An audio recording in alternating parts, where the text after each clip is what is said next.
Welcome to night number 55 of History Bedtime Stories in bed in our jammies. But tonight is actually night number 3 of a 3-part series we're doing about the founding of Detroit.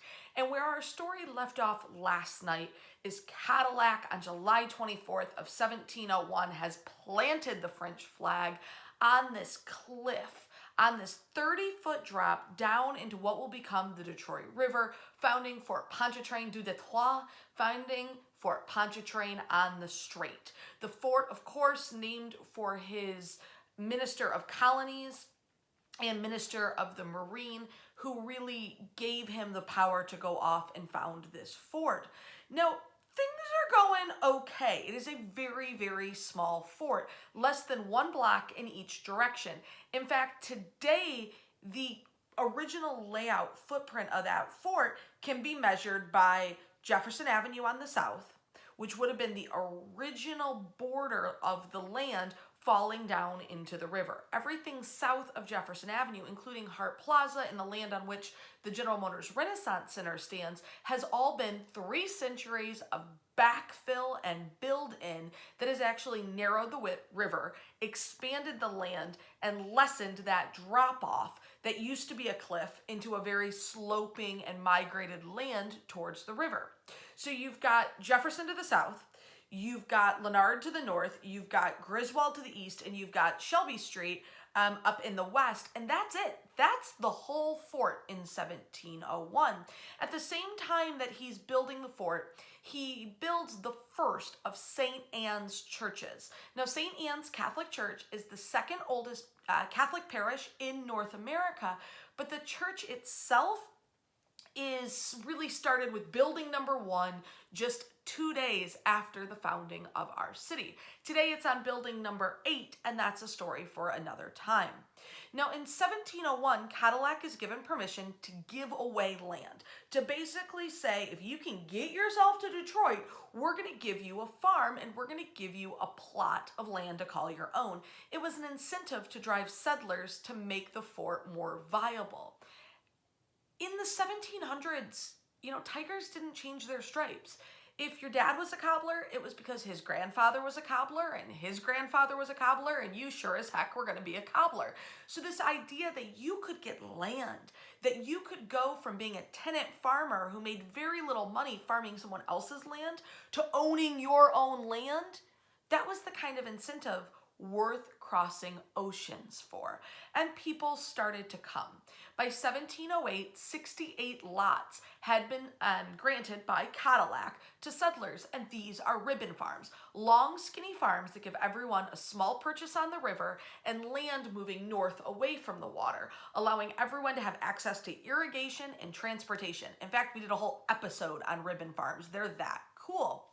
In 1702, Marie Therese Cadillac, Cadillac's wife, who he had married when she was 17, she decides a year without her husband's enough. He's getting into trouble down in the fort. Things aren't going great. She is going to set sail.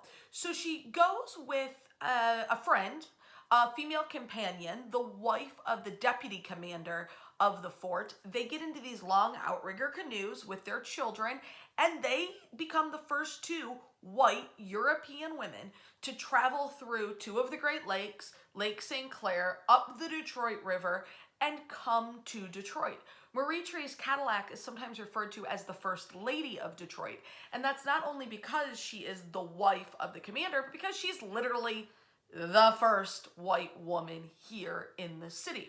Now, of course, there were Native Americans. Of course, there were women who were born here and whose land this was long before the European settlers. But Marie Therese Cadillac gets the title because she becomes the first colonial woman to show up. And when she gets here in 1702, it is not a big metropolis like she's been used to in Montreal and Quebec. It is an outpost. It is a furrier's trading post. And her husband is making them rich. Because if you wanted to plow your land he gave you, you had to rent a horse. Guess who owned the only horse in town? If you wanted to mill your grain into flour, you had to rent time at the mill. Guess who owned the mill? He taxed, incentivized, and found ways to make money on every transaction in the fort. And as he's doing all this, he's making himself incredibly wealthy and incredibly unpopular. And Marie Therese Cadillac arrives in Detroit, and she's really in this position of becoming fort doctor, of becoming a trade master, of trying to take some of those jobs he's doing poorly away from him and do them well in the hopes that they'll be able to hold on to Fort Detroit. Fort Pontchartrain du Detroit, I should say. Now, at the same time, Cadillac gets a little big for his britches. He thinks he should be awarded a noble title. He should be made into a peer of the realm and be given a noble title of Marquess by the French government for controlling Detroit. That would make Marie Therese Cadillac a Marchioness, and the French government says, heck no, you are out of your mind. That's crazy. You haven't earned that. We're certainly not going to elevate you to the level of a peer. And so then Cadillac, all angry and befuddled, says, well, then make this an independent colony. And again, the French say, no. Why would we? You're kind of screwing everything up. And they bring up those 6 original mandates we discussed yesterday. The 6 things Cadillac had to do for his fort to be considered a success. And while they were willing to agree that he had made a colony, he had kind of blown a few of the other ones. He was trading with the British, which was exactly what they didn't want to happen. He wasn't consolidating and establishing strong trade ties with the Native Americans. They were working with the British as well, and this was not helping France in the New World. He was also blowing the missionary part of this because he was trading alcohol with the Native Americans, which was incredibly against the rules. He was allowing intermarriages between Native Americans and French colonialists, as well as French Canadian hunters and trappers. He was not providing medical treatment or safe passage to those tradesmen, hunters, and trappers who would come into Fort Pontchartrain du Detroit to trade on market days. And the French say, look, we don't owe you anything. We got this contract and you haven't done any of it. That is why Marie Therese Cadillac is so important. In fact, she's honored several places around Detroit, including the main branch of the Detroit Public Library in the Ansel Reading Room.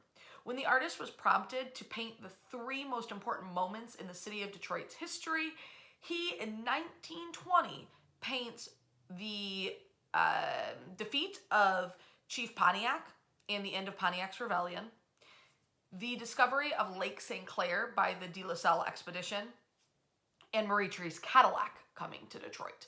Not her husband 14 months earlier, but her coming to Detroit, because when she shows up, not only does she take over some of those jobs and do a much better job of them than her husband, she, by just being there, says to the world, this is not just a trading post. This is a city. It is safe for women. It is safe for children.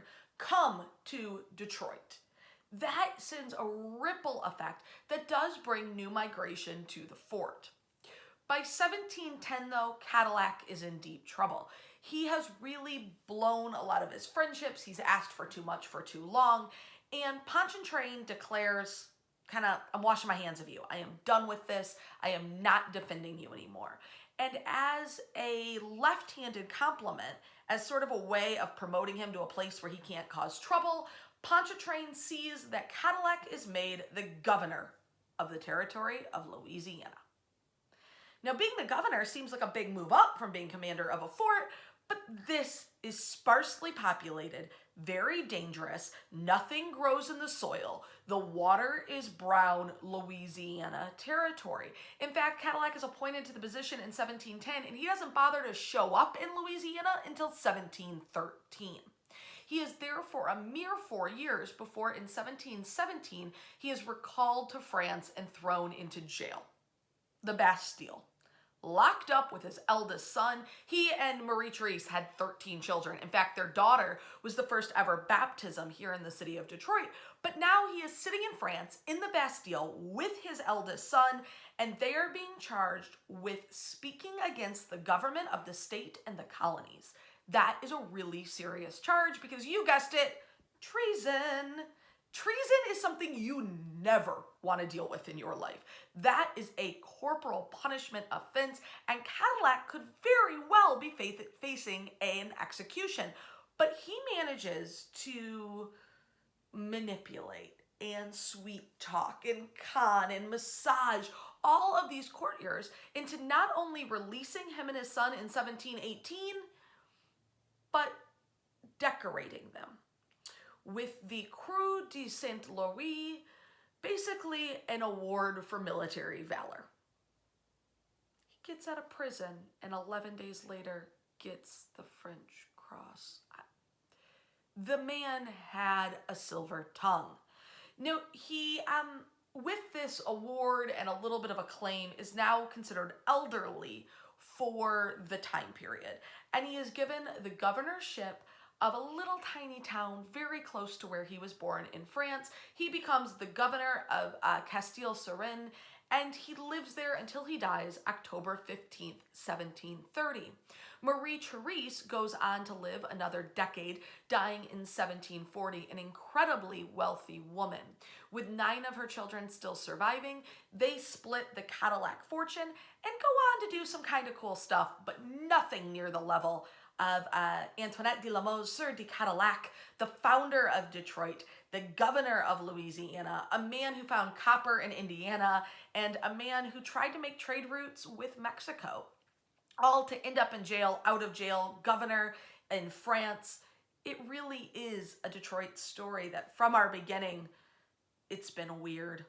I hope you have been enjoying History Bedtime Stories. Catch us tomorrow night as we pick up a brand new topic, and wash your hands.